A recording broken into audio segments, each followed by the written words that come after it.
Hello everyone, this is Neha from Crescent Creation. Welcome to another video on my YouTube channel.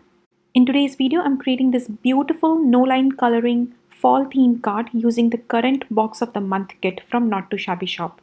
I'm starting with stamping all my images from the Autumn Vibes stamp set from the box of the month kit using fade out ink from Inkon3. I just love this ink pad for all my no-line coloring, and I stamped all my images on a Copic friendly white cardstock, as I'm gonna go ahead and use my Copic markers to color all the images. To color my pumpkin, I started with the darkest marker, which is YR27, and I kind of outlined the parts of the pumpkin that I think will be the most dark. Then I moved on to the next color, that is YR18, and just blended the darker color and moved inside a little bit, making those lines a little more thicker. Then I used YR04, then YR02, and lastly I'm using YR00 and finishing off the pumpkin. And here I'm just coming in once again with my darkest color and adding a little more shadows at the very back of the pumpkin. And lastly, using some YG markers for the stem of the pumpkin, and that's it, my pumpkin is all done. All the colors that I've used today are listed on the screen. For this feet image here, I wanted to use some reddish, orange and grey combo. So for the red parts, I'm using E08, E19, R14 and R12 Copic markers. And for the greys, I used some of the toner greys. I used T5, T4 and T0 Copic markers. For my images today, I did not want to add a lot of colors.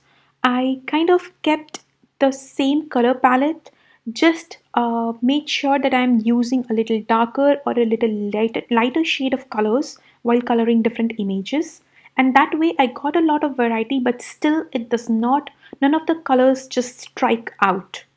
Also, I'm sorry I could not share the coloring of all these images that I put on my card because some of the footage was lost, but I tried to keep as much as I could here. And I must say that I just enjoyed coloring these images so much. I must say this lovely fall box of the month kit from Not Too Shabby Shop is one of my favorites.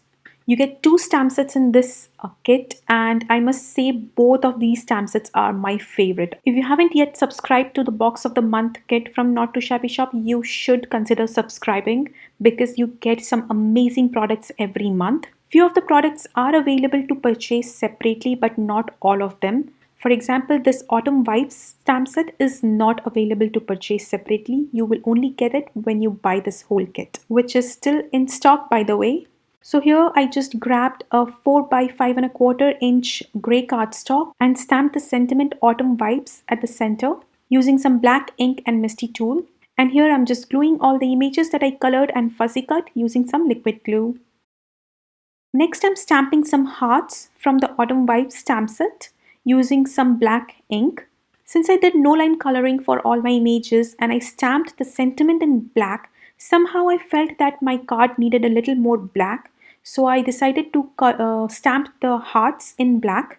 So here I just randomly stamped the heart image all over my background, and now I'm just coloring it using one of the R markers. I'm using R29 here. Once done, I'll trim off the excess images that's hanging off my background using my scissors. And then I'll go ahead and glue this to a white A2 size card base using some foam tape. Lastly, adding some white highlights using my white gel pen and some dot details all over the background. And that finishes my card for today. I hope you guys enjoyed it. Here is another video that you might be interested in that I created using the products from the same kit. Thank you for visiting. Have a nice day.